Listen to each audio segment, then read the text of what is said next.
Edgar había descubierto que era muy difícil permanecer en vela durante toda una noche, aunque fuese la noche más importante de su vida. Había extendido su capa sobre la estera de juncos del suelo, y en ese momento yacía tumbado sobre ella, vestido con la túnica de lana de color pardo que le llegaba hasta las rodillas, y que era lo único que llevaba en verano, día y noche. En invierno se arrebujaba con la capa y se acostaba junto al fuego, pero en esas fechas hacía calor. Apenas quedaba una semana para el solsticio de verano, el día de San Juan. Edgar siempre sabía qué día era.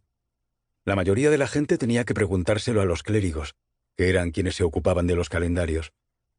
El hermano mayor de Edgar, Hermann, le había dicho en cierta ocasión: «¿Cómo es que sabes cuándo es el día de Pascua?». Y él le había respondido: «Porque es el primer domingo tras la primera luna llena después del 21 de marzo, evidentemente». Añadir la apostilla de «evidentemente» había sido un error, porque Hermann le había dado un puñetazo en el estómago, castigándolo por su sarcasmo. De eso hacía algunos años, cuando Edgar era pequeño.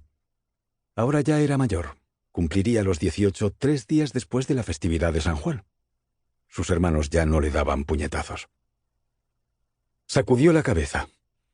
Aquellos pensamientos volátiles hacían que le entrara el sueño, y a punto estuvo de quedarse dormido, de modo que trató de ponerse lo más incómodo posible, apuntalándose sobre el puño para permanecer despierto. Se preguntó cuánto tiempo más tendría que esperar aún.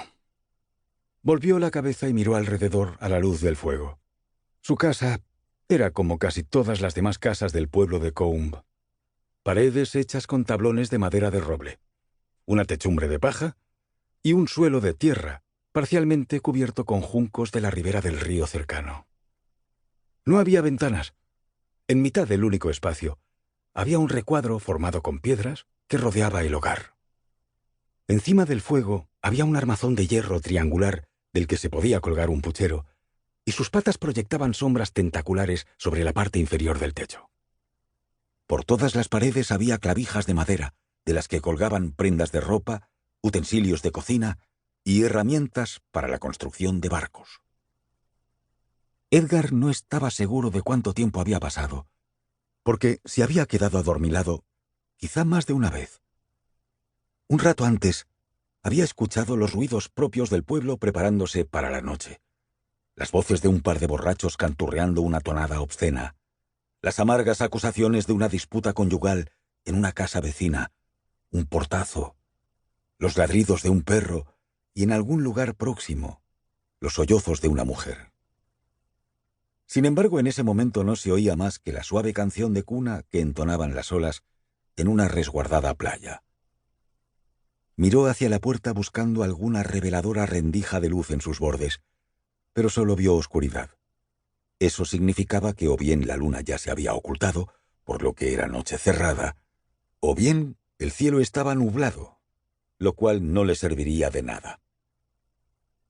El resto de los miembros de su familia estaban desperdigados por la habitación, acostados cerca de las paredes, donde se respiraba menos humo.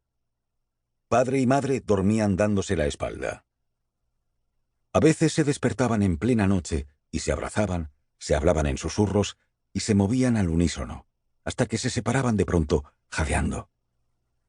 Sin embargo, en ese instante, se hallaban profundamente dormidos, acompañados por los ronquidos de padre.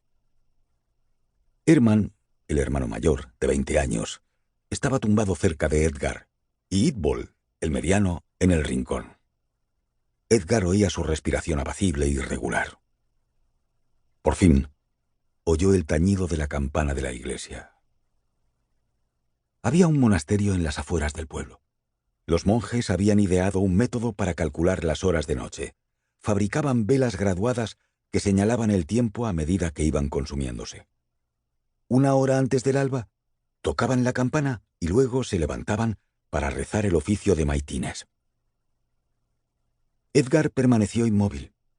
Puede que el sonido de la campana hubiese despertado a su madre, que tenía el sueño muy ligero.